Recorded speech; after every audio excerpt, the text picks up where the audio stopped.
Alright, so good evening again. Pardon the noise in my background. Today's topic is going to be about movement and how human beings move muscles, bones, etc.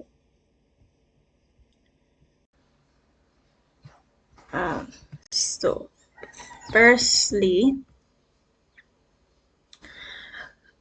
some objectives for this class would be to name some types of joints in the skeleton, describe movement at joints, describe the structure of movable joints, describe the structure of a human forearm, describe the term antagonistic muscles, and explain how muscles move the forearm. Alright, so joints are basically where bones and muscles connect in order to perform movement. And a term for this would be locomotion. And like I said, is the movement between joints and skeletal muscle. Now, the place where two bones meet is called a joint. So, for example, from your shoulder to your elbow, and then from your elbow to your fingertips, your elbow would be an example of a joint. Now, there are two types of joints. The first one is a fixed joint, where there is no movement between the bones, and the other one is called a movable or synovial joint, where there is movement. Now, a subsection of movable joints would be a hinge joint or a ball and socket joint. A hinge joint is where the movement occurs in one plane. For example, your elbow or your knee, and all one plane means is that that joint can only move in one direction. So a hinge joint would be where the movement occurs in only one direction. If you try to extend your elbow or your knee in the opposite direction and how it's supposed to go, you would feel some pain. Now, the other type of movable joint is a ball and socket joint, and this is where the movement can occur on three planes. For example, your shoulder and your hip. Right. Another factor in movements are muscles, which are attached to the bones by tendons. These muscles are very tough and are made up of inelastic collagen fibers that run deep into the bone from the origin and intersect each muscle. The collagen fiber is just something to help your joints and skeletal muscles move without there being any pain. Alright, and when muscles contract and shorten, they pull on the tendons to move that specific bone. And the end is where the muscle inserts movement and the origin is a fixed end. Now, to aid movement are ligaments and cartilage. Ligaments attach bones together and support the joint. So the ligament is basically a tissue that connects bone to bone and bone to cartilage. Most ligaments are made of collagen and are tough, and they have some elasticity in the tissue, meaning that they can have a little bit of stretch, not a lot. Now, cartilage is what covers your bones at the joint. Um, Cartilage is a bit softer than bone, and it is smooth, so it glides over the ends to protect the bone from the wear and tear of everyday movement. Do you have any questions for me so far? No, miss. Okay.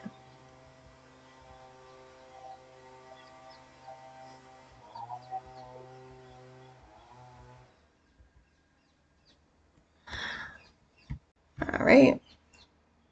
Next, we have the synovial fluid, and this is secreted, by the synovial membrane that surrounds the joint, and this is an oily fluid that helps to lubricate the joint.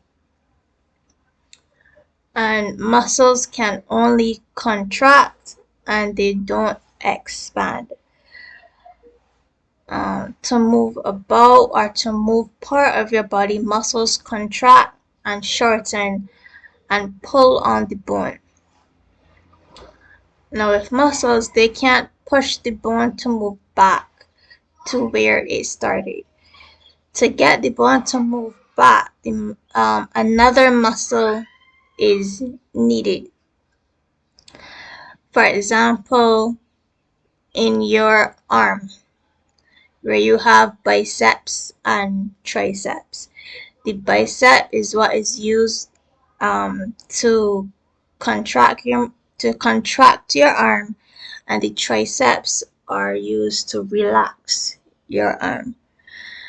And this is called antagonistic pair. And an example of that pair would be, like I said, biceps and triceps.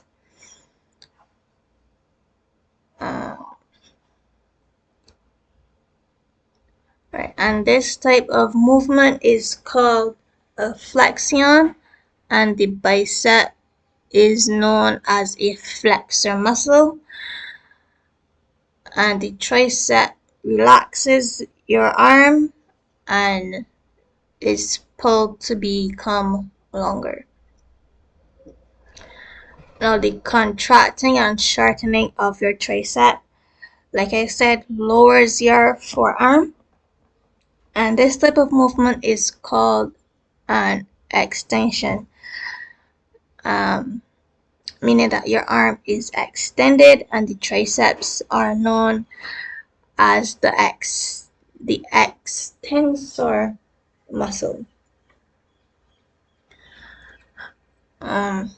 With movement, when it comes to movement, some of our muscles work as levers, and with these levers, they are more efficient of moving and supporting a load. Right? Meaning that the lever action is in every movable joint of the body.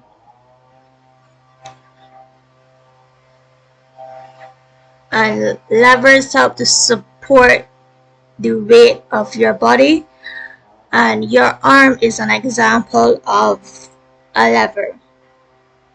And the muscle in this lever provides the effort, and the joint is called the fulcrum, which is what is holding the load that's in your hand.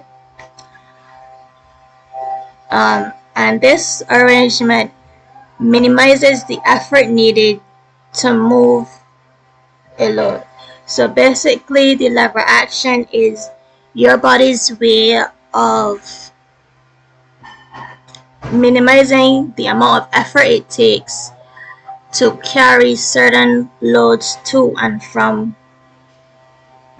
wherever it needs to be. For example, taking groceries from the trunk of your car inside to your house. Right. And some of the key points to note are that joints are where bones meet. Ligaments and tendons are both tough tissues. Ligaments attach bones together and tendons attach muscles to bones. And lastly, fixed joints occur where there is no movement. Hinge joints are where movement happens on one plane. For example, your elbow and ball and socket joints are where movement happens in 3 planes, or it is rotational, for example, in your shoulder or in your hip. Do you have any questions so far as to what I would have explained just now? No, miss. Alright. Okay. Moving on, I'm just going to go a bit further into movement and the importance of movement in animals is to help actively look for food. And to do this, you have to be able to move from one place to another. And the movement from one place to another is called locomotion. You're gonna have to familiarize yourself with locomotion, because when you do biology in 4th and 5th form, that's what it will be called. So I will be interchanging between movement and locomotion. Just know that they mean the same thing. Moving on, there are many different ways, many different reasons, why animals would move from one place to another. For example, to find food, to escape predators, to avoid any danger or extreme environmental conditions. Animals can also move in a more relaxed recreational way, for example, flying, swimming, walking, running, gliding, you name it. And each animal is adapted in its own way to to move according to the abilities that it has. For example, humans are adapted to walk or run from place to place. Next would be movement in animals. Now you may be wondering, how do plants move? Usually plants move when they are dispersing or germinating seeds, and when the seed is germinated, it will usually grow into a seedling, depending on the conditions and if those conditions are met for germination.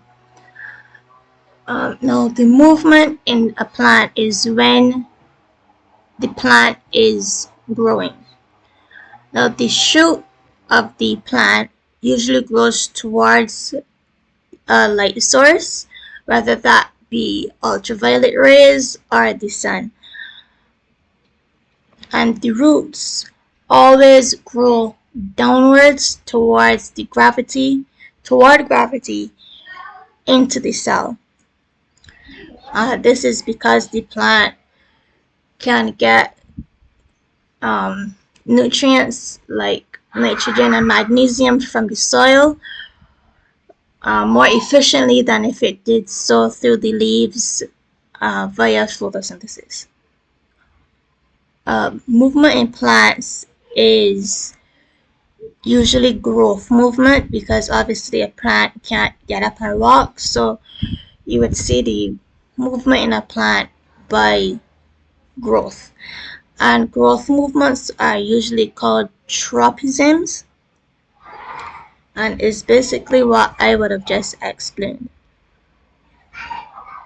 And now some plants are sensitive and they have the ability to fold their leaves. For example, a Venus flytrap would be one of those plants that can fold in its leaves when it's touched or when something lands on the inside of its leaf.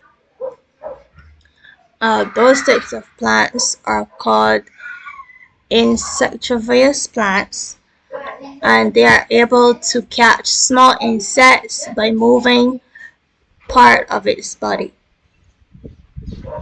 Hold on one moment. Zara, come, Zara, come. What? Next one. Zara, come.